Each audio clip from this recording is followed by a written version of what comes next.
Hello everyone, welcome back to The Helping Hand. This is Aishreya and today our topic is the limitations of Dalton atomic theory.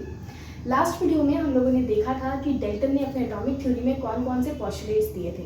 मैंने आप लोगों को कुछ postulates बताए थे जिसमें हमने ये देखा था कि एटम के बारे में जो सबसे पहली नॉलेज दी गई थी वो डेल्टन के थ्रू दी गई थी और उन्होंने ही कुछ भी पॉइंट्स में ये बताया था कि एटम क्या होता है और एटम की कौन कौन सी बेसिक प्रॉपर्टीज़ होती हैं। अगर आपको वो वीडियो देखनी है तो उसका लिंक डिस्क्रिप्शन बॉक्स में है, आप वहाँ से वो वीडियो देख सकते हैं। आज की जो हमारी वीडियो है इसमें हम ये देखेंगे कि जब डेल्टन की एटॉमिक थ्योरी बन गई तो उसके बाद उनके एटॉमिक थ्योरी में ऐसे कौन कौन से निगेटिव लिमिटेशंस निकले जो दूसरे साइंटिस्ट लोगों ने प्रूव किया।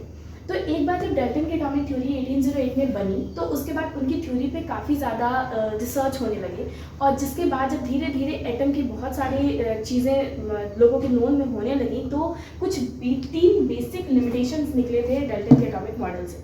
वो 3 कौन कौन से लिमिटेशंस हैं वो आज हम लोग इस वीडियो में देखेंगे। तो सबसे पहली लिमिटेशन थी डेल्टन के एटॉमिक मॉडल की। डेल्टन ने अपने एटॉमिक मॉडल में बोला था कि एटम जो होता है वो अनडिवाइडेबल होता है, एटम डिविजिबल नहीं हो सकता और उसके और कोई भी छोटे पार्टिकल नहीं होते, यानी एटम किसी भी पूरे सराउंडिंग में जो सबसे लास्ट पार्टिकल है वो क्या है, एटम है, एटम से छोटा कुछ भी नहीं है। लेकिन फर्दर ऑन आगे चल के ये पता चला कि there are 3 sub atomic particles of atom that are electron, proton and neutron. तो ये 3 जो सब एटॉमिक पार्टिकल्स निकले, इलेक्ट्रॉन, प्रोटॉन और न्यूट्रॉन, ये बताते हैं कि एटम की जो ये पॉइंट था कि एटम डिवाइडेबल, डेल्टन का जो ये पॉइंट था कि एटम डिवाइडेबल नहीं है वो गलत था।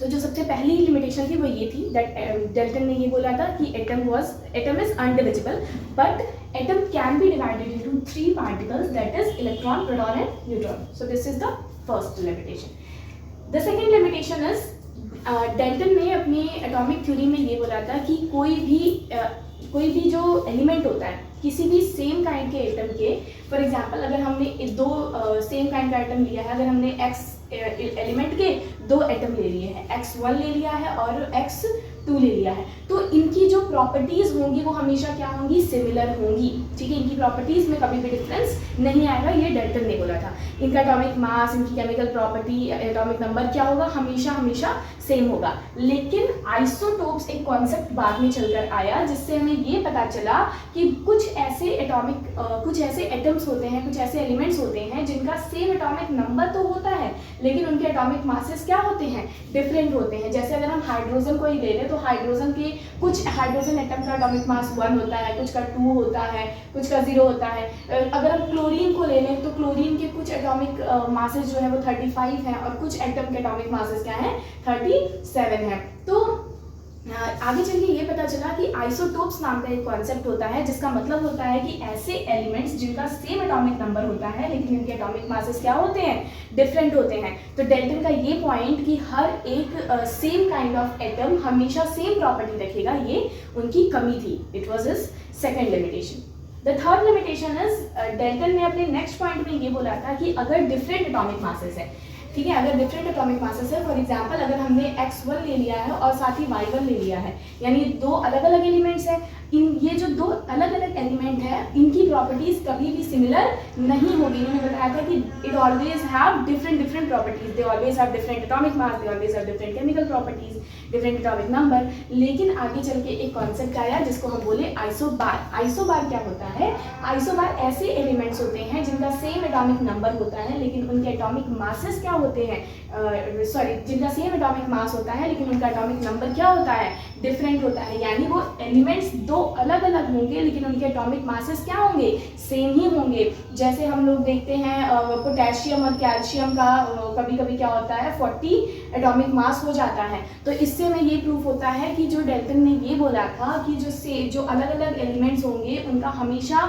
से अलग अलग ही प्रॉपर्टी होगा, ये गलत होता है। और कभी कभार कुछ एलिमेंट्स ऐसे होते हैं जिनके एटॉमिक मासेस क्या हो जाते हैं, सेम हो जाते हैं और इसे क्या बोला जाता है, आइसोबार बोला जाता है। तो there were 3 main limitations of Dalton atomic theory. First is Dalton ने बताया था कि एटम डिवाइडेबल नहीं है, but atom can be divided into 3 main subatomic particles which are electron, proton and neutron. Second, Dalton ने बताया था कि एक सिंगल काइंड ऑफ एलिमेंट की प्रॉपर्टीज हमेशा सिमिलर होती है, बट आगे चल के आइसोटोप का कॉन्सेप्ट आया जिसमें बोला जाता है कि कुछ सेम एटॉमिक नंबर वाले एलिमेंट्स डिफरेंट एटॉमिक मासेस रख सकते हैं और डिफरेंट एटॉमिक मासेस के चलते उनके जो प्रॉपर्टीज होती हैं वो भी चेंज हो जाती हैं, वो भी डिफरेंट हो जाती हैं।